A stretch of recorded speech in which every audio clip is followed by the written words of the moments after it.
Everybody, welcome back to study philia education. So students, हम हमारी last video में geography complete कर चुके हैं क्लास 6 की। आज से हम सिविक्स स्टार्ट करेंगे।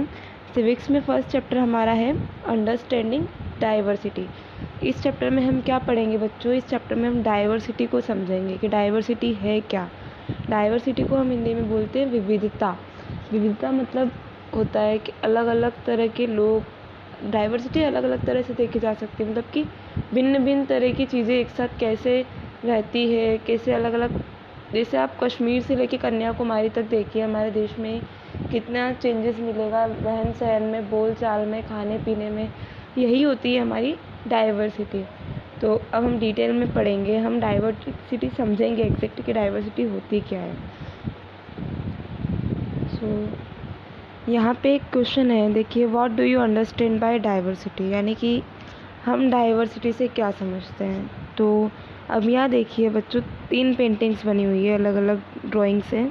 ये देखिए फर्स्ट, सेकंड और थर्ड। अब आपकी बुक में भी सेम यही ड्राइंग्स है। तो आप देखिए कि ये तीनों ड्राइंग एक दूसरे से कितनी अलग है।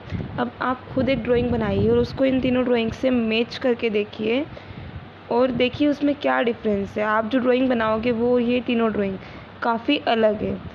It drawn your own human figure, is your drawing similar to any of the other, मतलब कि वही जो मैंने अभी आपको बताया है।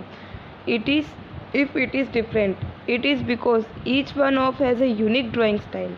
अब ये डिफरेंस है, पता है, ये अलग होगी। अलग कैसे होगी? क्योंकि आपकी बनाई हुई ड्राइंग और ये ड्राइंग अलग कैसे होगी?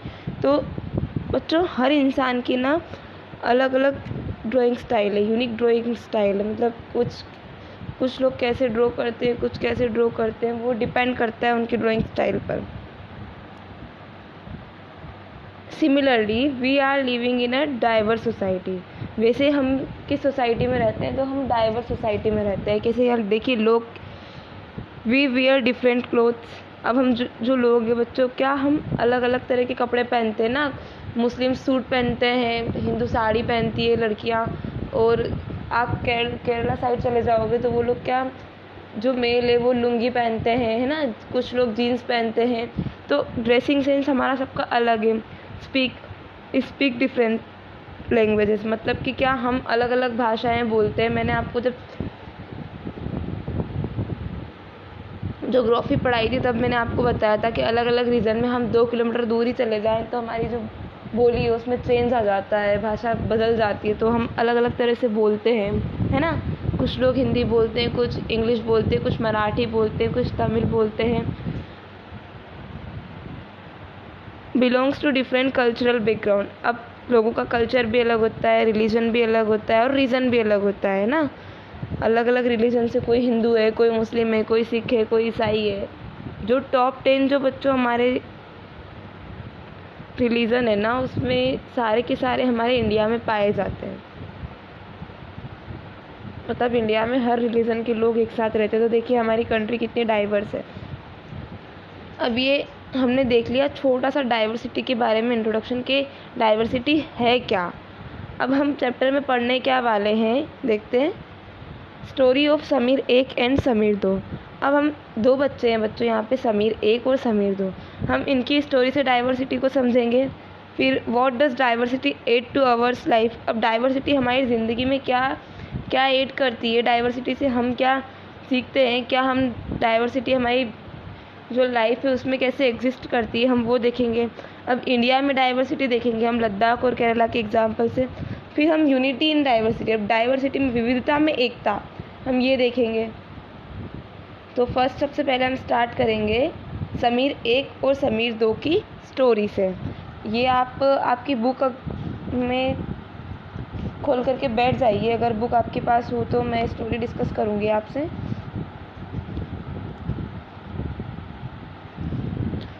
देखिए पहले क्वेश्चन देखते हैं। Do you think it would be easy for you to make friends with someone who was very different from you. अच्छा सोचिए कि कोई इंसान आपसे बिल्कुल अलग है और आपको उससे दोस्ती करनी है, तो क्या आप उससे दोस्ती कर सकते हो? तो सबसे पहले हम स्टोरी देखेंगे, फिर आप मुझे जवाब देना या फिर कमेंट करना कि हम कर सकते कि नहीं। तो चलिए हम स्टोरी देखते हैं। तो बच्चों ये जो स्टोरी है ये समीर 1 और समीर 2 की स्टोरी है। क्या होता है कि एक लड़का जनपथ क्रॉसिंग के पास में, जैसे वो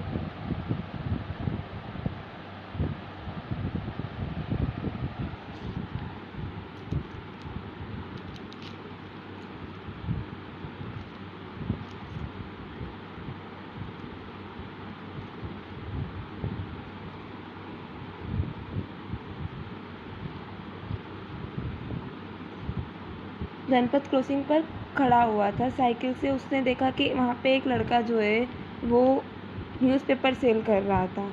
तो वो लड़का ना दूसरे वाले लड़के, जो लड़का साइकिल पे था, उसके पास से गुजर रहा था। उसके हाथ में कुछ इंग्लिश पेपर्स थे और कुछ हिंदी न्यूज़पेपर थे। अब जो बच्चा साइकिल पे था ना, उसने उसको बोला कि क्या तुम्हारे पास हिंदी न्यूज़पेपर है? तो वो क्या, उसका मुंह ना खुला का खुला रह गया उस लड़के का। कि फिर जो लड़का न्यूज़पेपर सेल कर रहा था उसने पूछा उससे कि तुम हिंदी न्यूज़पेपर पढ़ते हो, तुम्हें हिंदी आती है? ऑफ कोर्स उसने कहा कि हाँ मुझे हिंदी आती है। पर जो लड़का साइकिल पे था उसने सोचा, उसने बोला कि तुम ऐसा क्यों समझते हो, मुझे हिंदी नहीं आती? तो वो लड़का बोला कि तुम मुझे अंग्रेज़ जैसे दिखते हो, तो फिर क्या तुम हिंदी न्यूज़पेपर पढ़ते हो? तो फिर लड़के ने जवाब दिया, साइकिल वाले ने, कि ऑफ कोर्स हाँ मैं हिंदी न्यूज़पेपर पढ़ता हूँ, मैं हिंदी बोलता हूँ और हिंदी लिखता हूँ। Hindi is one of the subject I study in school. मतलब कि हिंदी एक सब्जेक्ट है जिसको मैंने स्कूल में पढ़ा है। अब बच्चा बोलता है कि ये सब्जेक्ट क्या होता है? वो ऑब्वियसली वो बच्चा स्कूल नहीं गया, कभी न्यूज़पेपर सेल करता है तो उसके लिए सब्जेक्ट एक यूनिक वर्ड ही होगा। तो उसने बताया कि तुम्हें सब्जेक्ट नहीं पता, तुम स्कूल नहीं गए। वेल इट इज़ समथिंग, मतलब कि ये कुछ होता है सब्जेक्ट। पर उसी टाइम पे क्या हुआ बच्चों के जो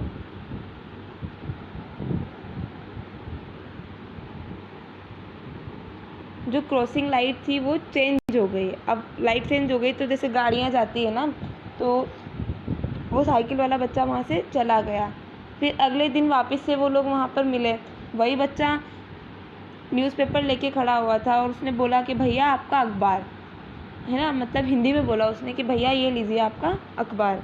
अब बताइए ये सब्जेक्ट क्या चीज़ है? मतलब कि हाँ मैं आपको अखबार दे रहा हूँ, ये आप बताइए मुझे कि ये सब्जेक्ट क्या चीज़ है। आप कल बता नहीं पाए थे क्योंकि लाइट चेंज हो गई थी जनपथ क्रॉसिंग की। The English word sounded strength on his tongue. मतलब कि वो बच्चा जब इंग्लिश का वर्ड बोल रहा था ना सब्जेक्ट, तो वो अलग ही साउंड कर रहा था क्योंकि उस बच्चे को इंग्लिश नहीं आती है। आप रूरल एरिया में जाके देखिए कोई ऐसा बच्चा जो कभी पढ़ा नहीं, स्कूल नहीं गया, और उसके मुंह से इंग्लिश वर्ड सुनिएगा, आपको सेम ऐसा ही फीलिंग आएगी जैसे ये बच्चा यहाँ पे फील कर रहा है, जैसा इसको समझ आ रहा है कि उसके मुंह से इंग्लिश कैसी अजीब सी लग रही है। It sounded like its other meaning in English to be ruled by someone else. जैसा कि मैं आपको बता रही हूँ कि वो बिल्कुल अलग मतलब जब वो इंग्लिश बोल रहा था तो बिल्कुल अलग लग रही थी उसके मुंह से। अब वो लड़का बता रहा है उसे, साइकिल पे जो लड़का है, कि हाँ सब्जेक्ट एक समथिंग है, मतलब एक ऐसी चीज़ है जो कि हम स्कूल में या कॉलेजेस में पढ़ते हैं। And then because the red light had come on I asked him have you ever been to school. यानी कि तुम कभी स्कूल नहीं गए? नेवर, ही आंसर्ड, नहीं मैं नहीं गया। एंड ही एडेड प्राउडली, और उसने प्राउडली कहा कि I am working when I was so high. मतलब कि क्या, मैं जब काफ़ी छोटा था तभी मैं वर्क करने लग गया था, मैं काम करने लग गया था। He measured himself against my cycle seat. First my mother use to come with me but I can do it all alone. मतलब कि शुरू में तो जब मैं ये न्यूज़पेपर बेचने आता था तो मेरी मम्मी साथ में आती थी, पर अब क्या, मैं अकेला ही न्यूज़पेपर बेचता हूँ। आप लोगों के पास बुक हो तो प्लीज़ बुक लेके बैठ जाइए, अदरवाइज़ आप फ़ोन में या फिर लैपटॉप में जो भी आपके पास अवेलेबल हो आप PDF ओपन कर लीजिए बुक का। मैं रीड कर रही हूँ, आप पढ़िए बुक को। Where if your mother now, मतलब कि अब आपकी माँ, आपकी जो मम्मी है वो कहाँ है? I asked but then the light change. अब जैसे ही मैंने उससे पूछा, मतलब जो साइकिल पे जो लड़का था उसने पूछा कि तुम्हारी मम्मी अब कहाँ है, तो फिर से लाइट चेंज हो गई। आई वॉज ऑफ, मतलब कि फिर मैं वहाँ से चला गया।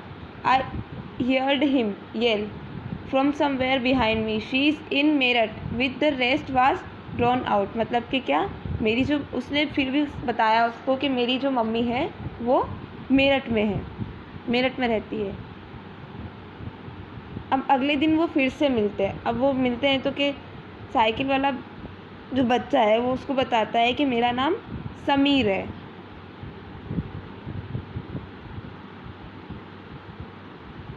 फिर वो बच्चा बोलता है कि ओ तुम्हारा नाम समीर है, मेरा नाम भी समीर है, मतलब कि उन दोनों का नाम समीर होता है।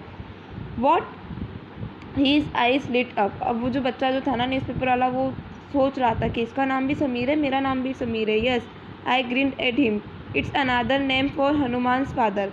अब जो बच्चा जो था ना साइकिल पे, उसने बोला कि हाँ, ये जो नाम है समीर जो है, ये हनुमान जी के पिताजी का दूसरा नाम है। You know, so now you are Sameer एक एंड आई एम समीर दो। अब जो बच्चा साइकिल पे था ना, उसको जो बच्चा न्यूज़पेपर सेल कर रहा था उसने बोला कि हाँ, अब तुम समीर एक हो और मैं समीर दो हूँ।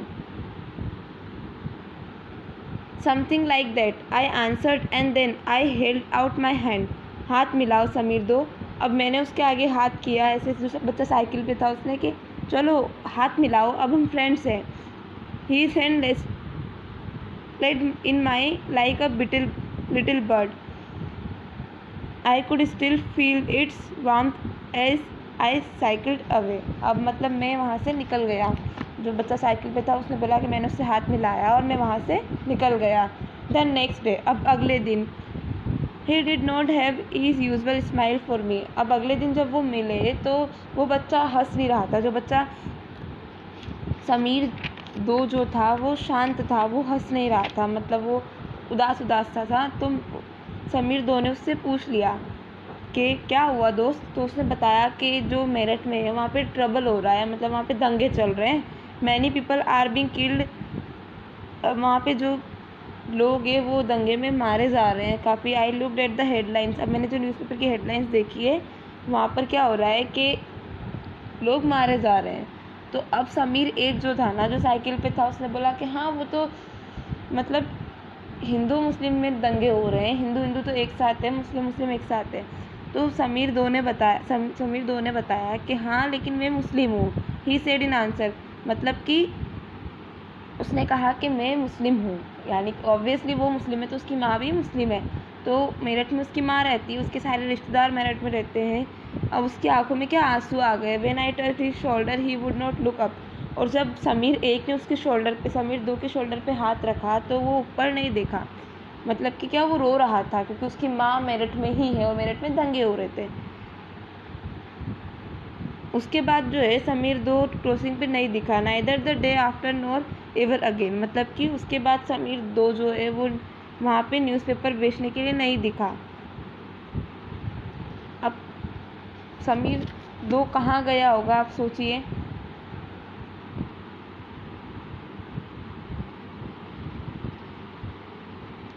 अब ये देखिए हमने समीर एक और समीर दो की स्टोरी। अब हम देखेंगे समीर एक और समीर दो में डिफरेंसेस क्या थे। आपने स्टोरी सुनी है, आप भी थोड़ा सा सोचिए कि इन दोनों में डिफरेंस क्या थे। तो बच्चों, जो समीर एक था ना वो स्कूल जाता था, और जो समीर दो था वो स्कूल नहीं जाता था। समीर दो स्कूल क्यों नहीं जाता था? क्योंकि वो गरीब था। समीर एक अमीर था। समीर एक जो था उसको इंग्लिश हिंदी दोनों लैंग्वेजेस आती थी और समीर दो को सिर्फ हिंदी आती थी।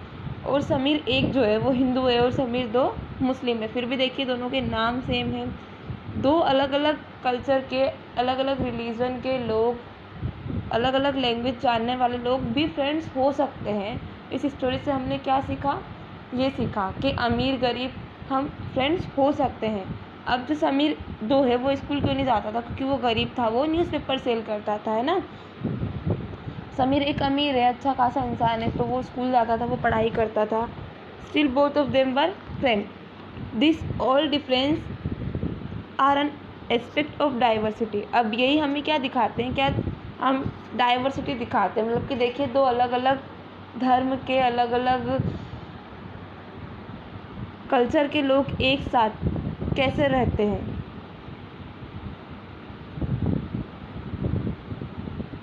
समीर एक इन Sameer do have many differences. उन दोनों में बहुत ज़्यादा डिफरेंस थे। This difference are the reason of inequality. अब ये जो डिफरेंस थे ना बच्चों, समीर एक और समीर दो में, ये क्या दर्शाते हैं हमें, ये इनइक्वालिटी बताते हैं, असमानता। अब असमानता क्या है, inequality comes about when a person does not have the resources और opportunities that are available to other person. अब इनइक्वालिटी क्या होती है बच्चों, कि जब किसी एक पर्सन के पास वो सब नहीं होता है, वो सारे रिसोर्सेज और अपॉर्चुनिटीज़ नहीं होती है जो कि किसी दूसरे पर्सन के पास होती है। अब समीर एक और समीर दो में हमने क्या देखा, यही देखा ना कि दोनों एक ही कंट्री में रहते हैं, पर समीर एक क्या स्कूल जाता है, समीर दो नहीं जा पाता है, क्योंकि अमीरी और गरीबी है ना, जो रिसोर्सेज समीर एक के पास है, जो संसाधन उसके पास है, जो अपॉर्चुनिटीज़ उसके पास है, वो समीर दो के पास नहीं है। Caste system is another example of inequality. Caste system जो हमारे इंडिया में काफ़ी ज़्यादा प्रचलित है ना, वो एक एग्जाम्पल है इनइक्वालिटी का, असमानता का। आप पढ़िएगा कास्ट सिस्टम के बारे में। What does diversity add to our life. अब डाइवर्सिटीज़ हमारी लाइफ में क्या ऐड करती है देखते हैं हम। Do you have friendship like Sameer एक एंड समीर दो।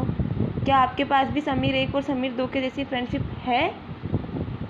मतलब डाइवर्सिटी क्या होती है, डिफरेंट पीपल इक्वल डाइवर्सिटी। यहाँ पे क्या दर्शाता है बच्चों कि अलग अलग तरह के लोग जो है ना, अलग अलग कल्चर के लोग, वही डाइवर्सिटी है कि वो लोग एक साथ रहते हैं।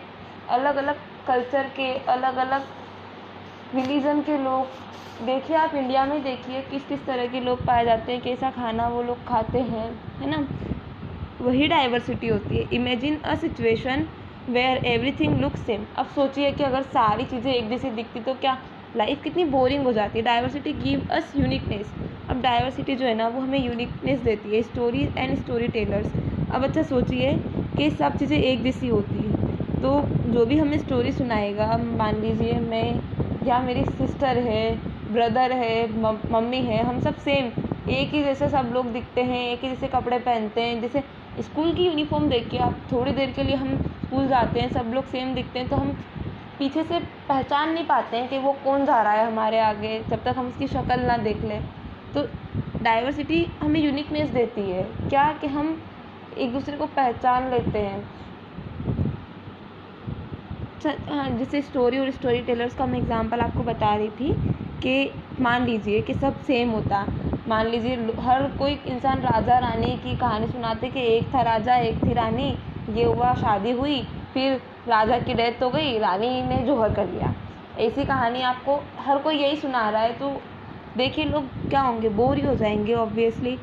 तो क्या है बच्चों, डाइवर्सिटी जो है वो हमारे वर्ल्ड को ब्यूटीफुल बनाती है। ब्यूटीफुल कैसे बनाती है, अलग अलग लोग अलग अलग तरह की स्टोरी सुनाते हैं। आज देखिए एक राजपूत कल्चर, एक मुस्लिम कल्चर, है ना, ऐसे कल्चर है हमारे इंडिया में अलग अलग। तो हम कैसे राजपूतों की कहानी भी सुनते हैं, मुस्लिम जो द ग्रेट अकबर हमारे हैं, अशोका द ग्रेट है, हम इनकी कहानी सुनते हैं। तो ये डाइवर्सिटी की वजह से ही है ना, क्योंकि अलग अलग रिलीजन वाले लोग हैं। अब ये हम डाइवर्सिटी देखेंगे इंडिया में, है ना। ये तो हमने क्या देख लिया, हमने समीर एक और समीर दो की स्टोरी देख ली। हमारी जो डेली लाइफ है उसमें डाइवर्सिटी कैसे है हमने वो देख लिया। अब हम देखेंगे इंडिया में डाइवर्सिटी, हमारी कंट्री में डाइवर्सिटी। तो India is a country of diversity. जैसा कि आपको पता है कि इंडिया एक डाइवर्सिटी की कंट्री है। इंडिया में क्या अलग अलग तरह के लोग, अलग अलग तरह की बोलियाँ बोली जाती है ना। But most of the things are similar, only we do them in different. बस इंडिया एक डाइवर्स कंट्री है लेकिन यहाँ पे क्या बच्चों, अधिकतर चीज़ें सिमिलर है, बस उनका जो करने का तरीका है वो अलग है। जैसे कि different way in which the people pray. अब अलग अलग वेज में लोग पूजा करते हैं, प्रार्थना करते हैं, शादी करते हैं। शादी कैसे होती है, मुस्लिमों में शादी अलग तरह से होती है ना, कबूल है ऐसे करके शादी करते हैं। और हिंदुओं में शादी कैसे होती है, फेरे वगैरह लेके होती है। गुरुद्वारे में अलग तरह से होती है, चर्च में अलग तरह से होती है, अलग अलग तरह से प्रार्थना होती है ना। मंदिर में अलग तरह से प्रार्थना, मस्जिद में अलग तरह से प्रार्थना होती है, चर्च में अलग तरह से लोग प्रार्थना करते हैं। ड्रेसिंग सेंस सबका अलग होता है ना। और ग्रीट ईच अदर, मतलब एक दूसरे को हम नमस्ते कहते हैं, कोई सलाम करता है। हम अलग अलग तरीके से ग्रीट करते हैं। खाना पकाने का अलग तरीका सबका अलग होता है। आप नॉर्थ इंडिया में जाइए, साउथ इंडिया में जाइए, देखिए कितना डिफरेंस मिलेगा आपको कुकिंग स्टाइल में, है ना। तो थिंग्स अलग अलग, थिंग्स सारी सेम है। खाना सब खाते हैं, प्रे सब करते हैं, शादी सब करते हैं, कपड़े सब पहनते हैं, ग्रीट सब करते हैं, बट तरीका जो है वो अलग है। How do we explain diversity. अब हम डाइवर्सिटी कैसे एक्सप्लेन कर सकते हैं, तो देखते हैं। Diversity is due to the movement of people from one place to another. अब डाइवर्सिटी कैसे बच्चों कैसे आती है, तो लोगों का एक जगह से दूसरी जगह पर मूव करना, वो एक तरीका हो सकता है डाइवर्सिटी का। एक जोग्राफिकल फैक्टर है, जैसे कि क्या, we can say that historical and geographical factor influence the diversity of a region. अब किसी भी रीजन का डाइवर्सिटी जो है वो उसके हिस्टोरिकल और जोग्राफिकल फैक्टर पे डिपेंड करता है। अब वो कैसे, तो हम लद्दाख और केरला का एक एग्जाम्पल है, उसके थ्रू हम पढ़ेंगे। अब बच्चों जब हम लद्दाख और केरला की स्टोरी देखेंगे ना, तो उसके बाद हम क्या देखेंगे, उसके बाद हम ये चीज़ें उसमें ढूंढेंगे कि लोग दोनों स्टेट में डिफरेंस देखेंगे हम, कि दोनों स्टेट में लोगों का खाने का तरीका क्या है, पहनने का तरीका क्या है, और काम करने का तरीका क्या है। अब मैं आपको बता देती हूँ कि लद्दाख कहाँ है। तो ये जो जम्मू कश्मीर वाला जो रीज़न आपको दिख रहा है ना, तो ये वाला जो रीज़न है बच्चों, ये अब इसका नेम चेंज होकर लद्दाख हो चुका है, आपको पता होगा ना, जो कि अब यूनियन टेरिटरी बन चुकी है। ये लद्दाख का एरिया है और ये हमारा केरला का एरिया है, ये केरला है। अब देखिए, एक नॉर्थ में है, एक साउथ में है। अब हम यहाँ दोनों की स्टोरी देखेंगे, फिर इनमें हम डिफरेंसेस देखेंगे कि दोनों स्टेट में डिफरेंस क्या है। फिर हम देखेंगे इसको कि डाइवर्सिटी कैसे है यहाँ पे। Ladakh is the eastern part of east while Jammu Kashmir, now it is a union territory. अब जम्मू कश्मीर के ईस्ट साइड में जो है हमारा लद्दाख पड़ता है ना। और ये अब जो क्या है कि यूनियन टेरिटरी बन चुका है। हमारे टोटल इंडिया में कितने 28 स्टेट एंड 9 यूनियन टेरिटरीज़ है, जोग्राफी में पढ़ा है हमने। It is cold desert. अब जो लद्दाख है ना बच्चों, वो डेजर्ट एरिया है और काफ़ी ज़्यादा ठंडा रहता है ना। Very little agriculture is possible here. अब यहाँ पे जो एग्रीकल्चर है वो काफ़ी कम एग्रीकल्चर यहाँ पे खेती होती है। अब क्यों, क्योंकि अब देखिए यहाँ पे एक तो रेनफॉल, बारिश नहीं होती है, और क्योंकि इसका जो लार्ज पार्ट है वो स्नो से कवर्ड है ना, डेजर्ट का। तो अब यहाँ पे खेती होगी कैसे, बर्फ़ ही बर्फ़ जमी हुई है, तो खेती कैसे होगी। For drinking water. अब यहाँ पे पीने के पानी के लिए लोग किस चीज़ पर डिपेंड करते हैं, तो लोग यहाँ पे मेल्टिंग ऑफ स्नो, यानी कि बर्फ़ के पिघलने पर डिपेंड करते हैं कि कब बर्फ़ पिघलेगी और कब उनको ड्रिंकिंग वाटर मिलेगा। ये देखिए, ये लद्दाख वाला एरिया, एक रेतीला एरिया आपको दिख रहा है कि यहाँ बर्फ़ ही बर्फ़ जमी हुई है। यहाँ खेती होगी कैसे। Ladakh do attract it share for trades who travel from the passes. अब लद्दाख जो है वो यहाँ पे आने वाले, यहाँ से गुजरने वाले लोगों को अपनी तरफ अट्रैक्ट करता है। क्यों, क्योंकि अब देखिए इतनी ब्यूटीफुल प्लेस है यहाँ पे, इतने बर्फ़ जमी हुई है, बर्फ़ वाला इलाका कितना ब्यूटीफुल दिखता है। बुद्धिज्म रीच्ड तिब्बत विया Ladakh. Ladakh is also called little Tibet. अब बुद्धिस्ट जो है वो भी यहाँ पे आ चुके हैं। अब जो लद्दाख जो है ना, वो इसको हम क्या बोलते हैं, छोटा तिब्बत बोलते हैं, little Tibet. Significant Muslim population also live here. अब लद्दाख में क्या, मुस्लिम पॉपुलेशन भी रहती है। Ladakh is a very rich oral tradition for songs and poems. अब यहाँ पे लद्दाख में क्या, लोगों को गाना और पोम्स जो है वो बहुत पसंद आती है। Local version of the Tibetan national epic the Kesar saga are performed and sung by both Muslim and Buddhist. अब जो तिब्बतियन लोगों का जो नेशनल एपिक है द केसर साका, वो भी यहाँ पे लोगों के द्वारा गाया जाता है, जो कि वो मुस्लिम और बुद्धिस्ट दोनों गाते हैं। ये हमने देखा लद्दाख के बारे में, है ना। अब हम केरला देखेंगे, फिर उन दोनों में हम क्या देखेंगे, डिफरेंस देखेंगे। Kerala is a state in the south west corner of India. अब जो केरला है वो कहाँ पर है, तो साउथ वेस्ट कॉर्नर में है इंडिया के। देखिए ये साउथ और ये वेस्ट, साउथ वेस्ट कॉर्नर में हमारा केरला है ना। क्योंकि एक साइड क्या है, बिल्कुल वाटर है, और अगली साइड पे क्या, पहाड़ है ना। It is surrounded by the sea in one side and hills on other. एक साइड पे हिल्स है और एक साइड पे सी है, समुद्र है।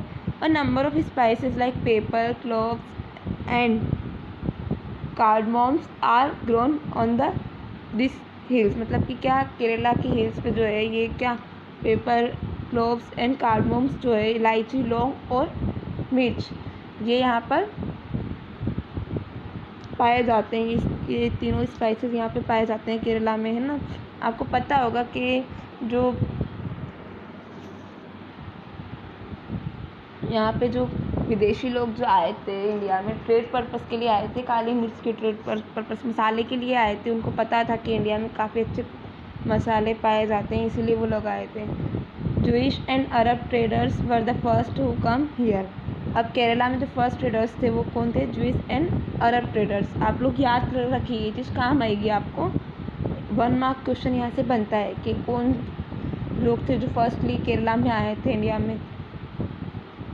The apostle of Christ, Saint Thomas, is believed to have come here nearly 2000 years ago and he is credited with bringing Christianity to India। मतलब कि क्या जो सेंट थॉमस जो थे वो इंडिया में आए थे लगभग 2000 साल पहले, और वो क्या चाहते थे? यहाँ पे क्रिश्चियनिटी फैलाना चाहते थे ना।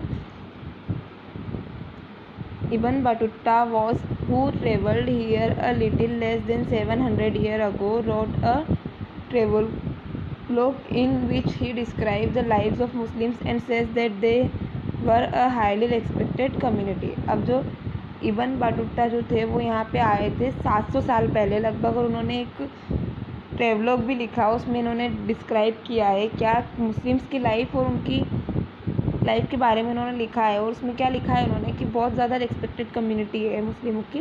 उन्होंने वहाँ पर उनकी जो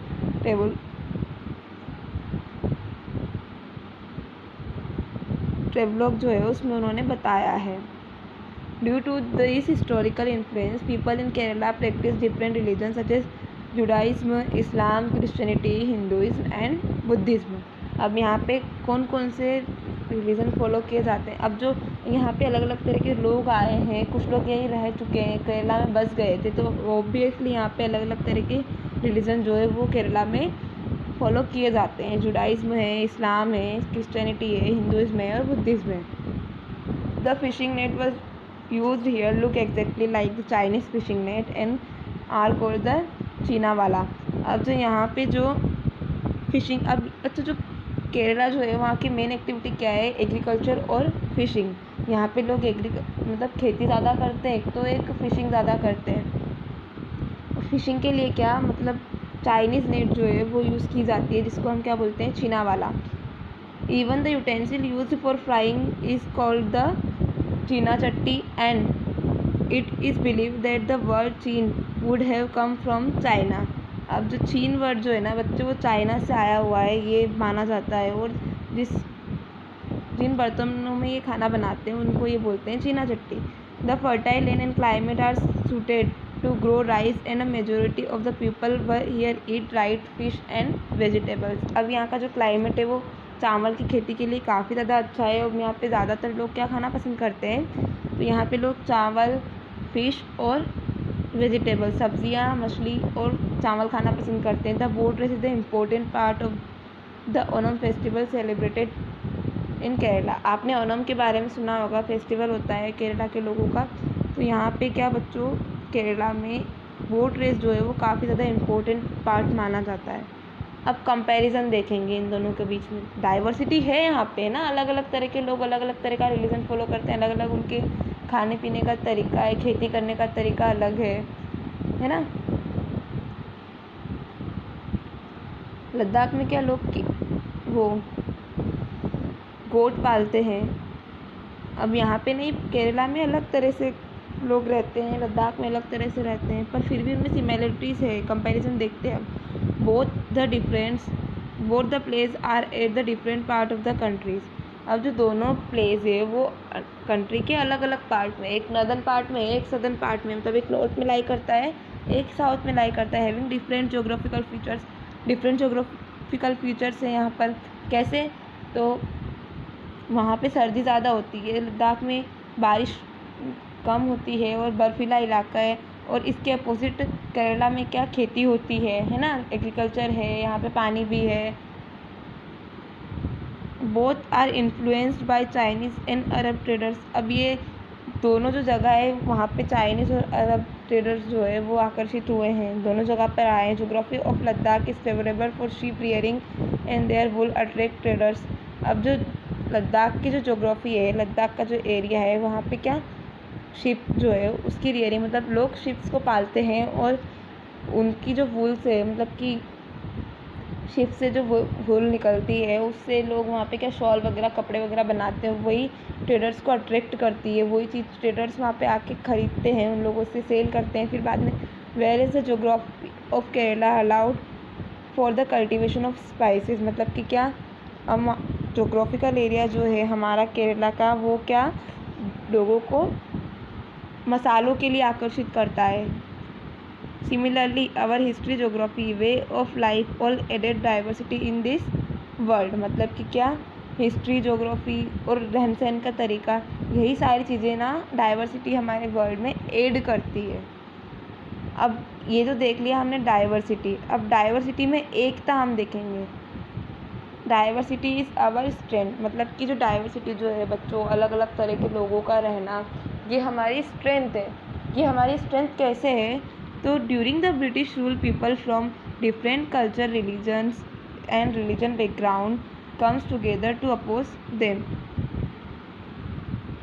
मतलब कि क्या, जब ब्रिटिश लोग हमारे इंडिया में आए थे रूल करने के लिए, तब यहाँ पे जो अलग अलग तरह कल्चर के, रिलीजियंस के और रीजनल बैकग्राउंड के जो लोग थे वो एक साथ आकर उनसे लड़े थे ना। हिंदू, मुस्लिम, सिख, ईसाई, सारे के सारे, हम बोलते हैं ना हिंदू, मुस्लिम, सिख, ईसाई आपस में भाई भाई। तो रियली हमारे इंडिया में ये चीज़ है। लोग, डाइवर्सिटी इंडिया में है पर फिर भी एकता है, विविधता में एकता। जब ब्रिटिशर्स आए थे उन्होंने क्या सोचा था कि वो इंडिया को डिवाइड कर देंगे। डिवाइड एंड रूल वाला जो फंडा था वो ब्रिटिशर्स ने यहीं से लाए थे कि यहाँ पे जब अलग अलग कल्चर के लोग रहते हैं तो हम उनको डिवाइड करेंगे डाइवर्सिटी की वजह से। पर वो लोग नहीं कर पाए थे क्योंकि लोगों ने बता दिया, but the people showed how they could be different. अब लोगों ने बता दिया कि वो अलग कैसे हैं, ये to be united in their battle against the British. मतलब कि उन लोगों ने बता दिया अंग्रेज़ों को कि हम क्या, हम अलग है, हम डाइवर्स पीपल है, हमारा रिलीजन अलग है, हम अलग धर्म के हैं, हमारा कल्चर अलग है, खाने पीने का तरीका अलग है, पर फिर भी जब बात हमारी कंट्री की आएगी तो हम एक हो जाएंगे। और वो एक होकर के अंग्रेज़ों से लड़े थे। Songs and symbols that emerge during the freedom struggle serve as a constant reminder to our country's rich tradition for the respect for diversity. मतलब कि क्या, जो विविधता है उसमें लोगों ने क्या सिम्बल्स बनाए, सॉन्ग्स गाए और अंग्रेज़ों को बता दिया कि हम विविधता में भी हमारी एकता है और हमारी कंट्री एक यूनिक कंट्री है। Do you know the story of the Indian flag? अच्छा, क्या आपको पता है इंडियन फ्लैग की story? It was used as a symbol of protect against the British by people everywhere. मतलब कि क्या, ये जो था इंडियन फ्लैग, ये इज अ सिंबल यूज़ किया गया था ब्रिटिशर्स के अगेंस्ट में। हम लोगों ने प्रोटेस्ट किया था, उसमें एज अ सिंबल हमने ये इंडियन फ्लैग यूज़ किया हुआ था। लोगों ने अलग अलग जगहों पे जब प्रोटेस्ट हो रहा था तो एज अ सिंबल ये हमारा तिरंगा यूज़ किया गया था। In his book the discovery of India, मतलब कि जो जवाहरलाल नेहरू की जो बुक है द डिस्कवरी ऑफ इंडिया, उसमें उन्होंने कहा है that Indian unity is not something impose from the outside but rather it was something deeper and with in its fold. The widest tolerance of belief and custom was practiced and every variety acknowledged and even encouraged। मतलब कि क्या, कि India का जो structure है, जो India के लोग हैं, वो भले ही अलग अलग है। यहाँ पे नेहरू जी हमें डाइवर्सिटी के बारे में बताना चाहते हैं कि इंडिया एक डाइवर्स कंट्री है, फिर भी देखिए कि सब एकता है इंडिया में। It was Nehru who coined the phrase. अब नेहरू ने यहाँ पे एक फ्रेज दिया है, unity in diversity, to describe the country. हमारी कंट्री को बताने के लिए, हमारी कंट्री को रिप्रेजेंट करने के लिए नेहरू जी ने एक फेज दिया है, क्या कि यूनिटी इन डाइवर्सिटी, यानी कि क्या विविधता में एकता है। जैसा कि मैंने आपको बताया, मतलब कि अलग अलग तरह के लोग एक साथ रहते हुए भी हमारे इंडिया में क्या एक है। तो डाइवर्सिटी ज़रूरी है ना, और डाइवर्सिटी में एकता भी ज़रूरी है। तो आई होप आप लोगों को चैप्टर समझ आया हो। तो मिलते हैं नेक्स्ट चैप्टर में, जिसमें हम पढ़ेंगे different and diversity and discrimination, हम नेक्स्ट चैप्टर में पढ़ने वाले हैं। तो आप नेक्स्ट चैप्टर पढ़ने से पहले इस चैप्टर को अच्छे से एक बार रीड कर लीजिए, और रीड करने के बाद आपको कोई भी डाउट दिखे तो आप प्लीज़ कमेंट बॉक्स में कमेंट कीजिए। And thank you so much for watching this video. मिलते हैं नेक्स्ट वीडियो में। अच्छा, आप लोग मुझे कमेंट बॉक्स में कमेंट कीजिए कि हमारा जो नेशनल एंथम है वो किसके द्वारा कंपोज किया गया है ना। So thank you so much for watching this video.